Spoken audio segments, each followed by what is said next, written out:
and welcome back to the end of the month.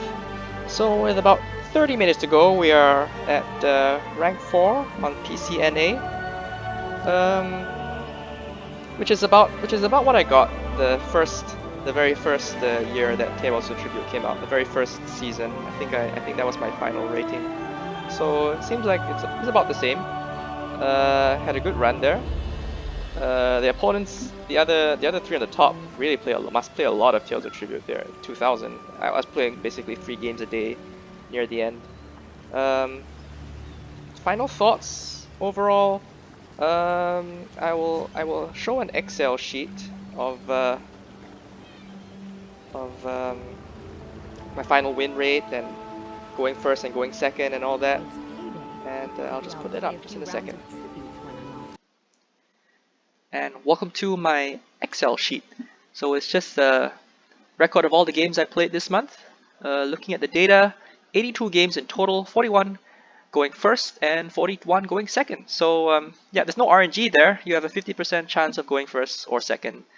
That one is pretty much undisputed. So yeah, that's fine. Had a 75 wins and to 7 losses, so about a 91% win rate.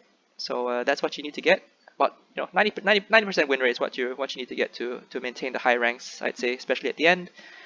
Interestingly enough, I had 6 losses going second and only 1 loss going first. And this is of the 7 games I played, 7 losses that I played. So I always suspected it, but going second is quite a big disadvantage in Tales of Tribute because your opponent's going to pick the best card, then you're behind, and it's not always easy to come back if the tavern is not favoring you.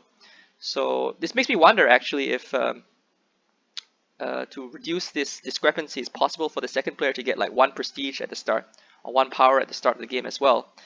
I don't think 82 games is enough to conclude or to draw any conclusions from this, but I'd be interested to see if ZOS changes Tales of Tribute in the future to give the second player a bit more of an advantage somehow. Not 2 gold, I think that's a bit too strong, but having 1 power, 1 prestige, or whatever number just to make the win weights more even would be quite interesting.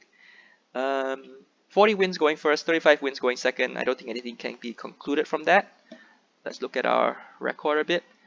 We had quite a nice win streak at the end there, 52 to 82, 30 games in a row win streak to get to rank 4.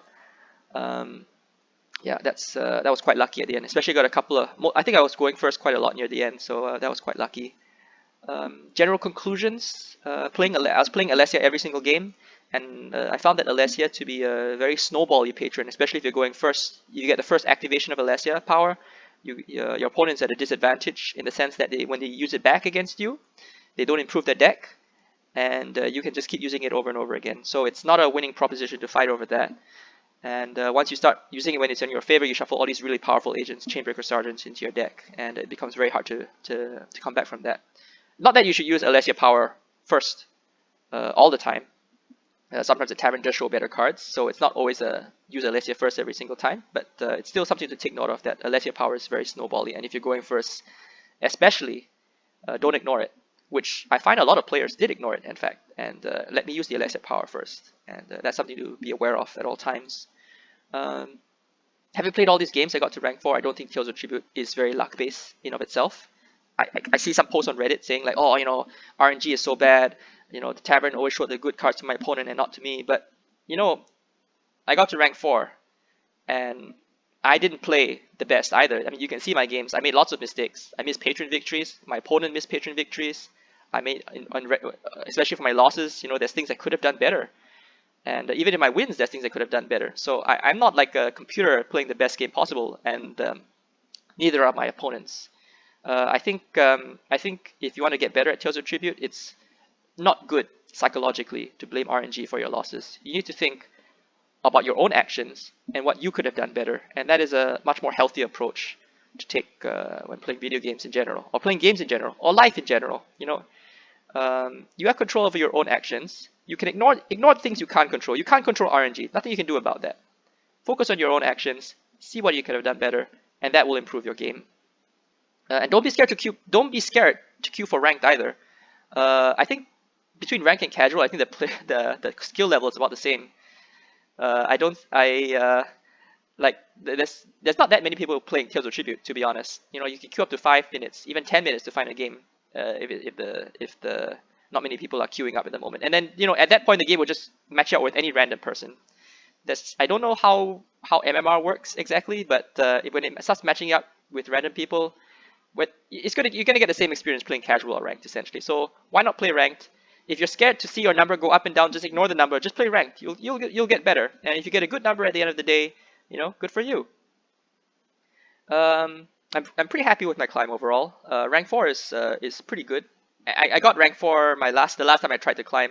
You know, when the Tales of GP was first released back in High L, and that was a good experience too. I learned a lot for my climb this time. I definitely got better over over this month, especially when playing Alessia, and I did learn a lot of things about the game, which I definitely might be forgetting about in the future because I think you need to be playing it a lot to maintain that skill level. I don't really plan to play Tales of Tribute that intensely in the future. I mean, it is a lot of games. 80 games is a lot to play, and there's other things that are fun to do. But it's still a good experience. I thought I learned a lot, and it was nice to unlock all the collectibles and you know, leads and whatever from this climb. I think I like all the. So you know, maybe in the future when ZOS puts more leads in Tales of Tribute, I might play it more.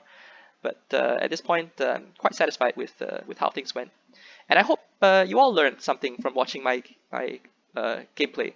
And yeah, I wish you luck in your when you play Tales of Tribute in the future. And thanks for watching.